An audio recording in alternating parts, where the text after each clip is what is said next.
जय श्री कृष्णा। घर के सुख सागर में महिलाओं का रोल भाग 2 आज हम लेकर आए। पिछले वीडियो में महिलाएं दोपहर का भोजन जिसे हम लंच कहते हैं वहां तक उनका क्या कर्तव्य बनता है कि उस कर्तव्य उस धर्म को निभाने पर घर में सुख समृद्धि शांति स्वास्थ्य बना रहता है। हम दूसरा भाग आपको बताए उसके पहले भाई एक बात कहनी है आप लोगों से। आप जो मेरा ये वीडियो देख रहे हैं चाहे वह पुरुष देख रहा हो महिला देख रही हो बच्चे देख रहे हो, आप भाई इसे पूरा देखिए। इसे आप सब्सक्राइब कीजिए, बेल आइकन दबाइए, लाइक कीजिए। मैं उम्मीद लेकर चलता हूं कि आपको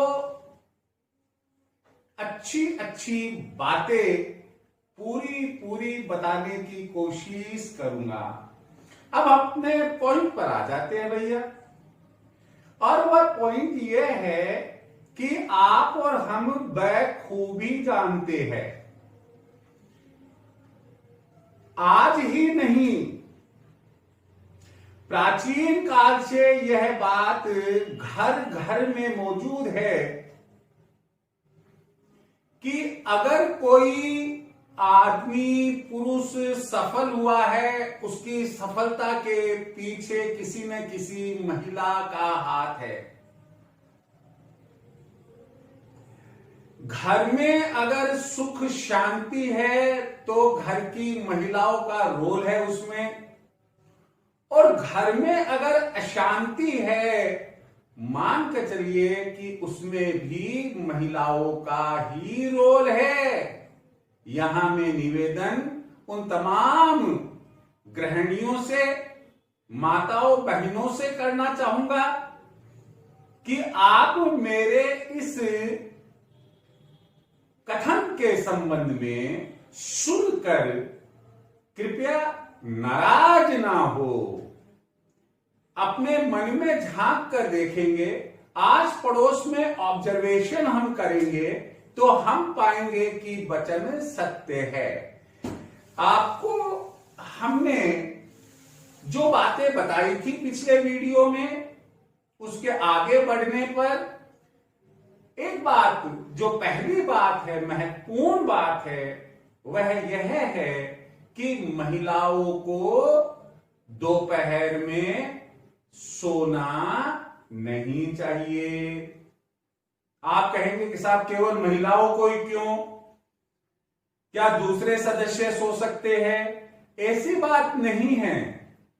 सोना तो हम सबको ही नहीं चाहिए, चाहे वह विद्यार्थी हो चाहे कामकाजी पुरुष हो और चाहे महिलाएं हो। लेकिन चूंकि अभी टॉपिक महिलाओं से संबंधित है इसलिए हम आपसे कह रहे हैं कि महिलाओं को दोपहर में सोना नहीं चाहिए।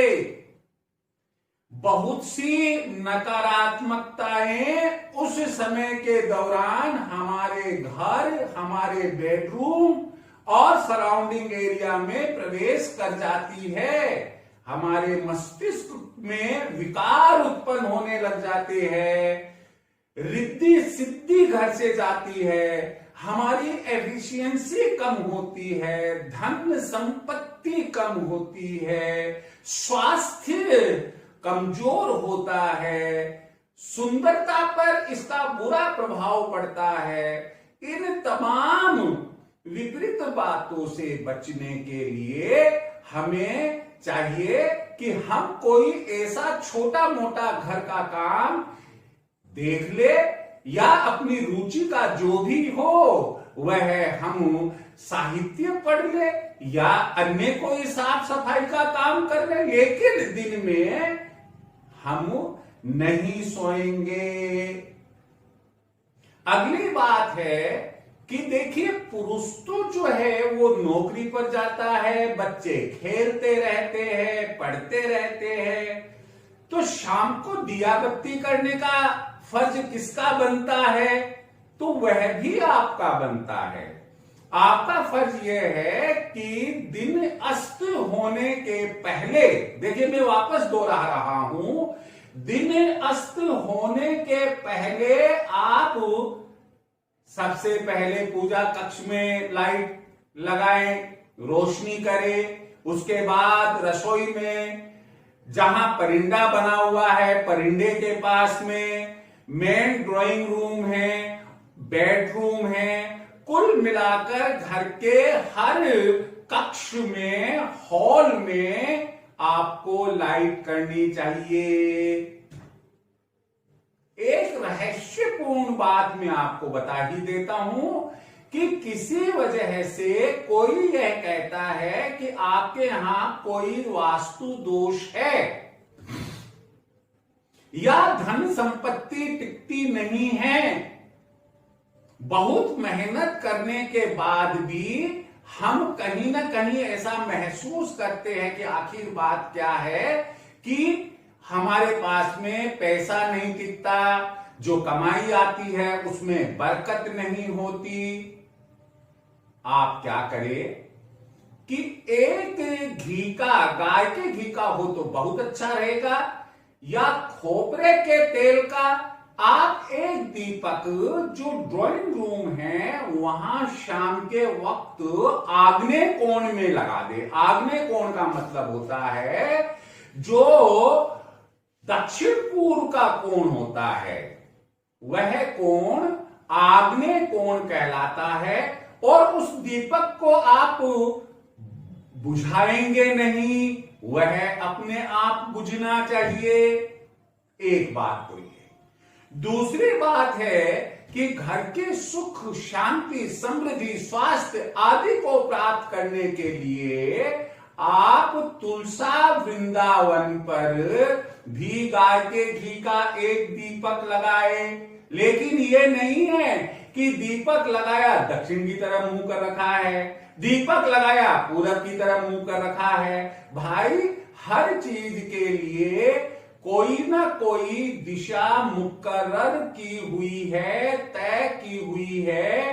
तो तुलसा वृंदावन के भी दीपक जब आप लगाए उस समय आपका मुंह, आपका मुख उत्तर दिशा की ओर होना चाहिए। सच्चे मन से आप दीपक लगाए।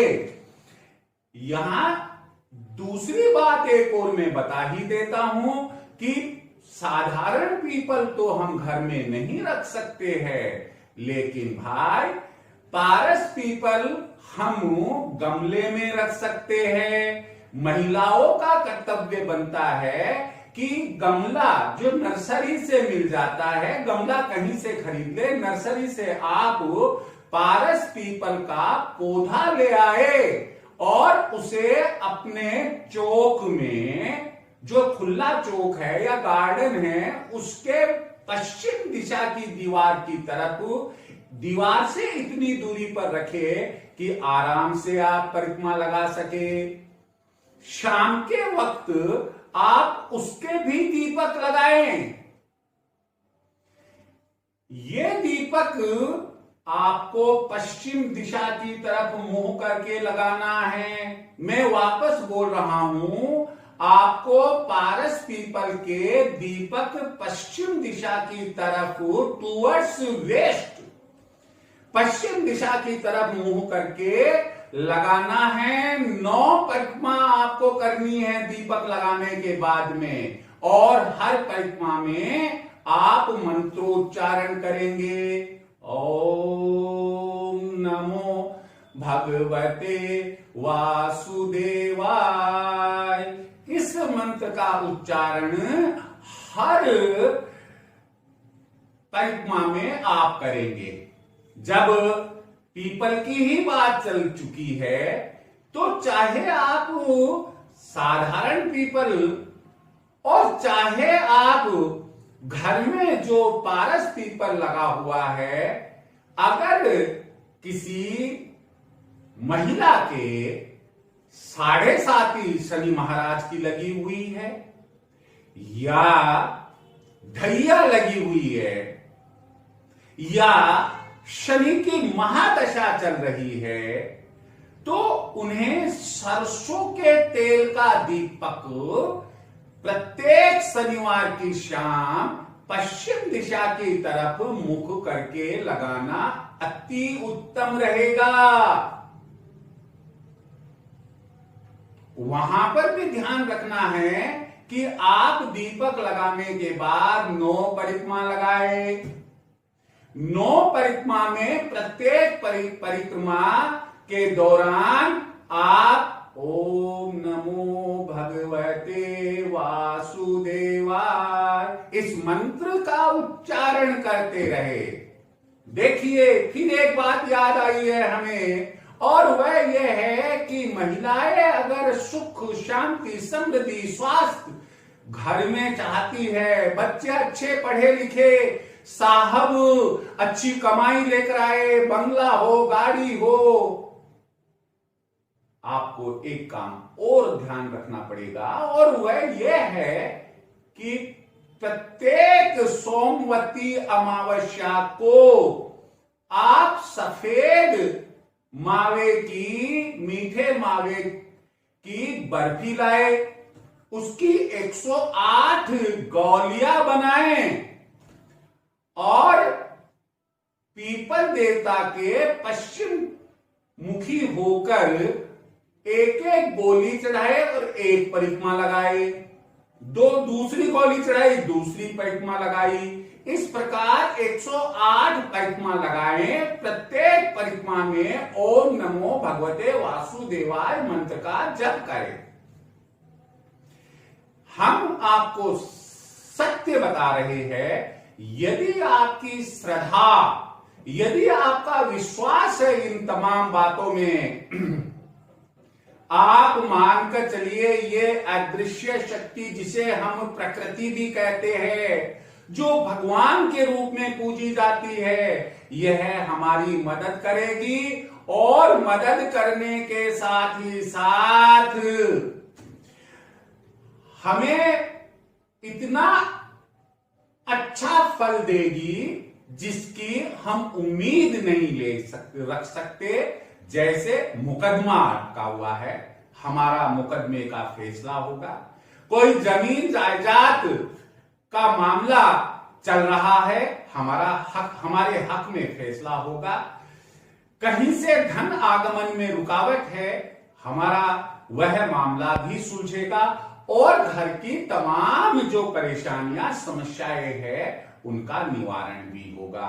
आप तो कहे कि सर हमने तो करके देखा, आप टेस्ट करने के लिए, उसका परीक्षण करने के लिए ना जाए, आप श्रद्धा और विश्वास के साथ जाए। ये कोई सुख शांति भौतिक वस्तु नहीं है कि मैंने आपको दी, आपसे मैंने ली, मुझे देते लेते किसी ने देखा, हमने उसका वजन किया, हमने उसका आकार देखा। ये जो चीजें हैं वो दिखाई नहीं देती है, अपनी फीलिंग्स हमें बताती है कि हम कैसे पहले थे और अब कैसे इतने कुछ दिनों में या महीनों में बन चुके हैं। देखिए, हर चीज में कुछ समय लगता है, हो सकता है कम से कम 2 सप्ताह, 1 महीना भी लग सकता है। देसी दवाई भी 40 दिन के बाद में काम करती है। हमारी जो अंगुलियों से जो मुद्राएं बनती है वो भी 40 मिनट के बाद में काम करती है। तो इस तरह से कुछ समय लग सकता है, लेकिन उसके लिए हमें धैर्य रखना पड़ेगा, लेकिन अपने इष्ट देवता में विश्वास रखना पड़ेगा। मैं जो कर रही हूं वह सही है, मुझे फल अवश्य मिलेगा, अपने कर्म को किए जाइएगा। हाँ, यहां मैं एक बात कह रहा हूं और वह यह है कि पीपल को सींचना, ये करीब करीब हर महिला जो मंदिर जाती है या घर के आसपास जो पीपल होते हैं निश्चित रूप से करती है। देखिए गूढ़ रहस्य वाली बात क्या,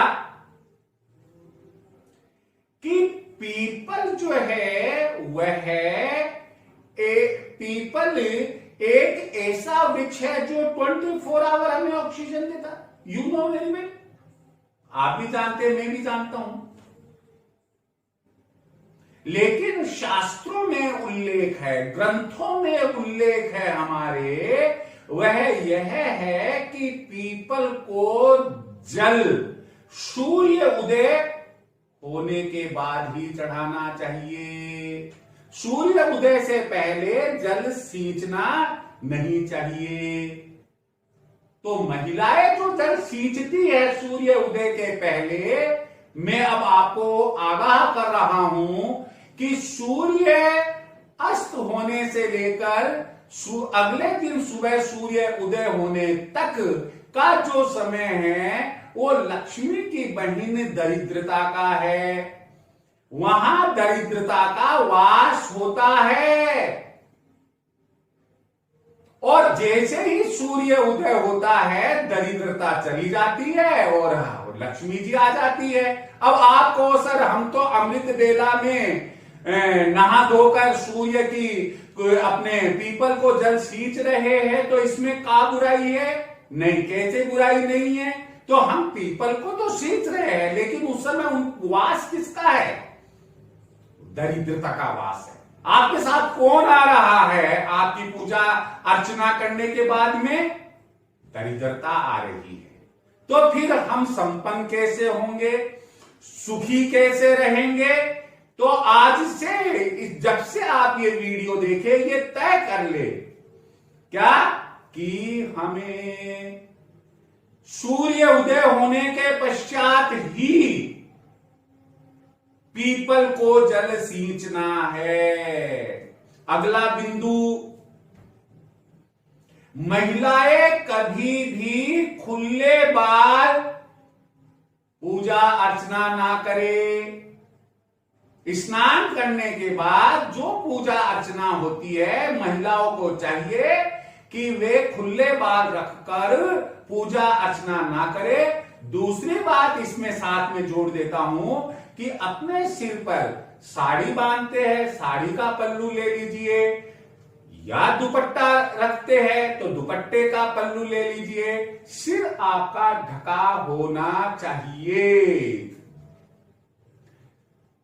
नेक्स्ट बिंदु है आप लोगों के, और वह यह है कि कभी भी आप वॉशरूम नंगे सिर ना जाए, ढककर ही वॉशरूम जाए। मैं आगे बढ़ रहा हूं अब आप लोगों के मार्गदर्शन के लिए।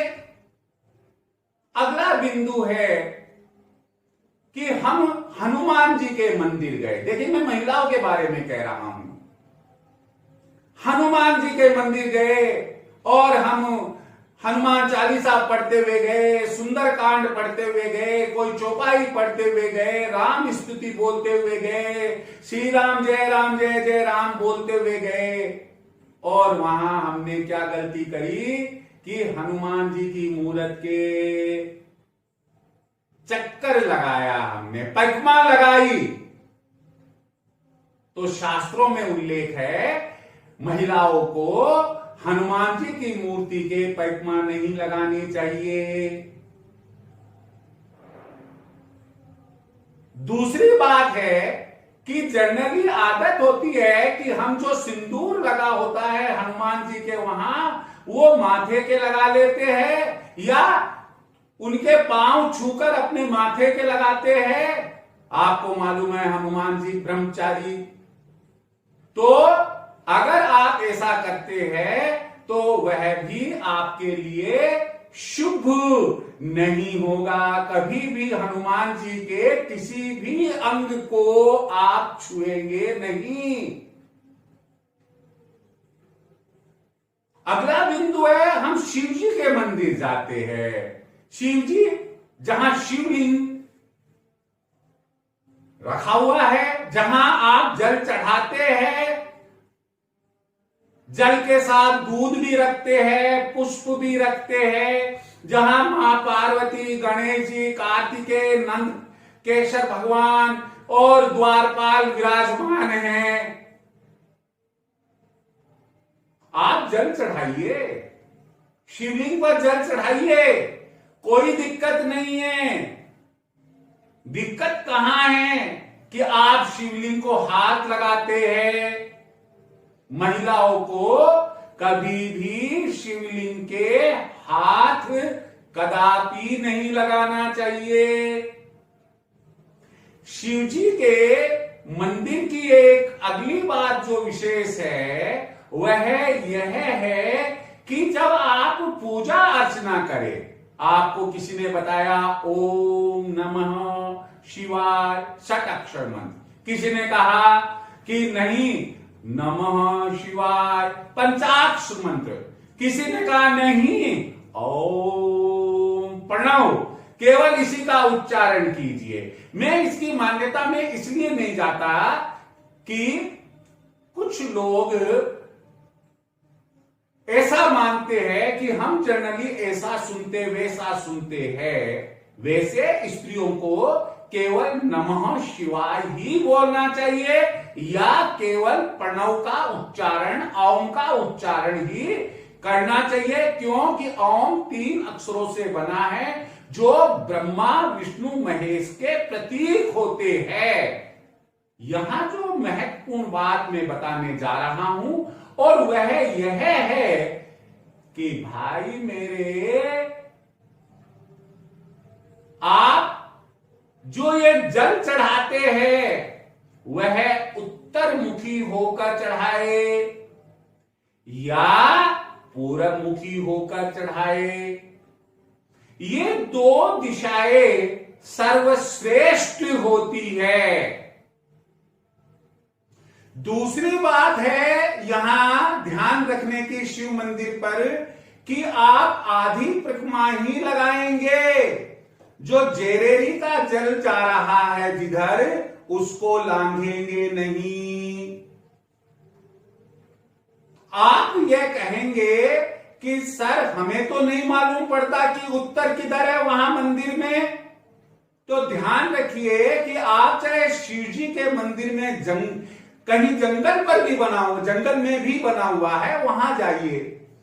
किसी भी देश में बना हुआ है वहां जाइए, यदि उसकी विधि विधान से स्थापना हुई है, प्रतिष्ठा हुई है, तो ऐसी परिस्थिति में जेरेरी, जिसमें हम शिवलिंग पर जल चढ़ाते हैं, वो नीचे आता है और जेरेरी में से टपक टपक टपक टपक वो जल नीचे जाता है। जिधर जेरेरी का मुंह है वह उत्तर दिशा होती है। हां, अच्छा, कई लोग क्या करते हैं, महिलाओं को ध्यान रखना है कि हम चरणामृत ले रहे हैं और जेरेरी के नीचे लगाकर ये ऐसे चरणामृत ले लिया। सरासर गलत बात है।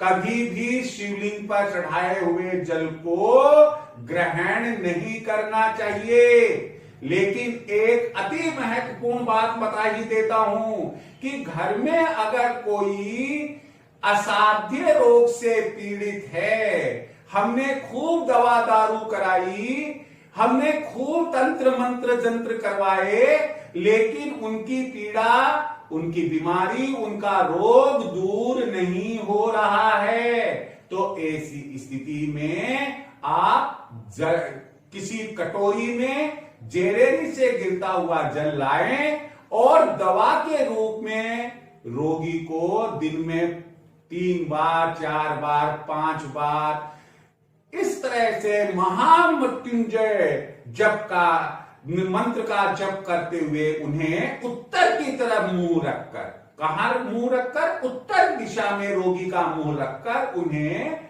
पिलाए।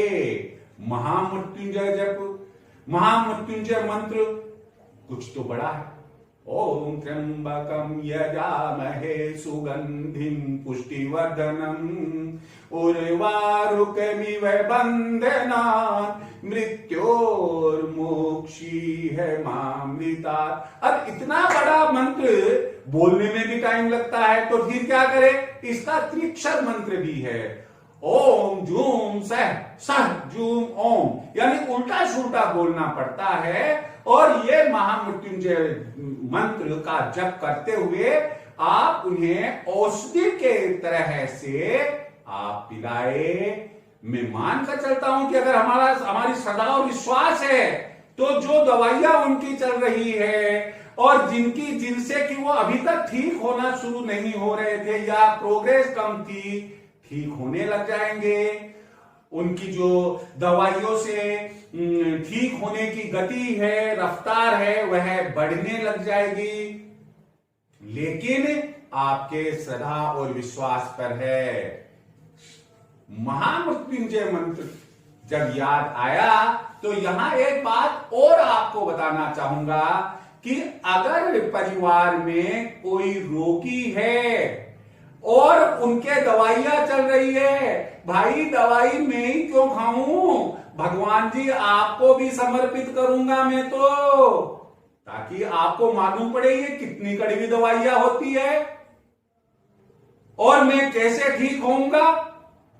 कहने का मतलब हो कि आप जब मंदिर जाए और परिवार में कोई सदस्य बीमार है, उनकी दवाइयां चल रही है, तो हर दवा की एक एक खुराक ले जाए और वहां महामृत्युंजय को ध्यान में रखते हुए आप वो एक एक खुराक जो है आपने ली घर से, उनको समर्पित करके प्रार्थना करें कि हमारे दादाजी को, पिताजी को, भाई साहब को, जेठ जी को, देवर जी को, सासू जी को, जो भी सदस्य है, उन्हें आप इन दवाइयों से जल्दी ठीक करना। ये तमाम बातें अगर हम ध्यान